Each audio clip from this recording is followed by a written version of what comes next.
Travel overland in BC's early days was a story of people with a purpose, pushing through heavy forest, climbing sheer canyon walls, and finding hidden passages through seemingly impassable mountain ranges. BC's First Nation peoples were the original trailblazers. Explorers and fur traders followed their routes. Then, the mad dash for riches during the gold rush made road building an urgent necessity. The early trails and roads became the forerunners of today's highways and transportation routes, which climb BC's many mountain ranges, skirt the inland waterways, and span the wide interior plains. Since World War II, the phenomenal increase in industrial activity, population, and number of vehicles has made highway construction and maintenance a huge undertaking. In the southern part of the province, the Trans-Canada, Coquihalla, Sea to Sky, and Vancouver Island highways are major transportation arteries. The Yellowhead and Stewart-Cassiar are important road systems to the north. Highway 97 acts as a major route connecting the southern and northern parts of the province. The smaller backroads and unpaved routes are important components of the forest, mining, ranching, oil and gas, tourism, and recreation industries. Transportation by rail is also a major element of BC's economy. Passengers and freight are constantly moved by rail around and across BC. In the large urban Metro Vancouver region and Lower Mainland, the West Coast Express and SkyTrain move many people quickly around densely populated areas.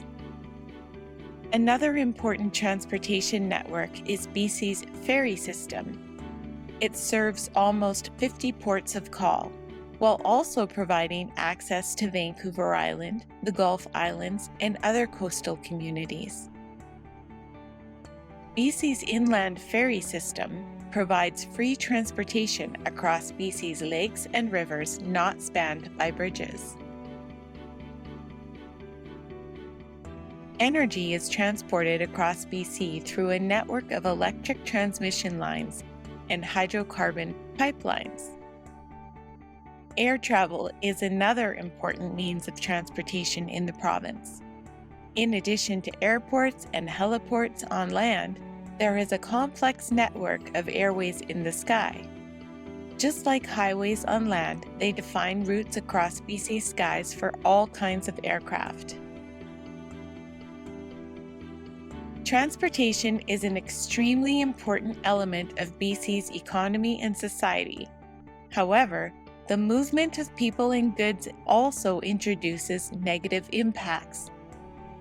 Road and rail construction often requires bridges, tunnels, and elaborate reconfigurations of the natural landscapes in order to overcome BC's many natural barriers like mountains, canyons, lakes, and rivers. Linear features like roads and rail lines break up and fragment natural landscapes. For species such as grizzly bears and caribou, fragmented habitat isolates and weakens the population. Other transportation infrastructure impacts include the potential for mass movements such as debris flows and mudslides, mortality rates of wildlife due to vehicle collisions, and impacts on water quality due to the rate chemicals and silt are added to streams. Ferries and aircraft help people move around BC's waterways and in the air. However, land and aquatic habitat is lost or fragmented when ferry landings and airports are built. Water quality is impacted by the introduction of chemicals, and the increase in noise and light pollution also impacts local ecosystems. Our transportation systems and the environment impact each other. Avalanche control and weather forecasting are practices that help monitor impact on our transportation infrastructure. Environmental programs, specifications, and best practices guide work to help ensure compliance with the environmental laws and regulations aimed at lowering environmental impacts.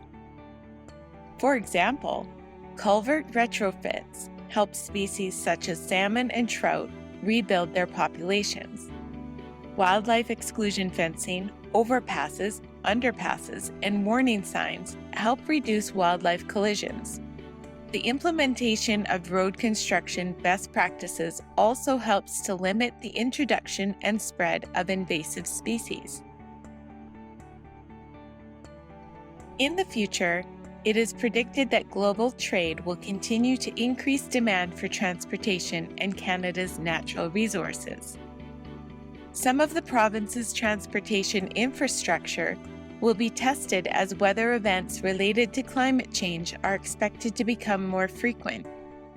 In more densely populated areas, rapid transit and automated electric vehicle infrastructure will rise as people increasingly look for safe, reliable, and efficient means of transportation. Active transportation or human-powered transportation methods. The creation of bike lanes and walking trails is increasing in many urban centers. In BC tomorrow, transportation and the rate of industrial activity are linked. When the industrial activity slider is moved, the rate that roads or transportation infrastructure is built changes.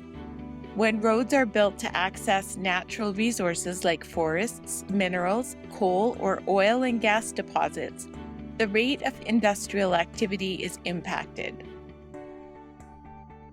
Use BC Tomorrow to investigate how changing the rate of industrial activity and transportation impacts your watershed, while you are creating your own future land use plans. British Columbia's future is in your hands. See what you can do.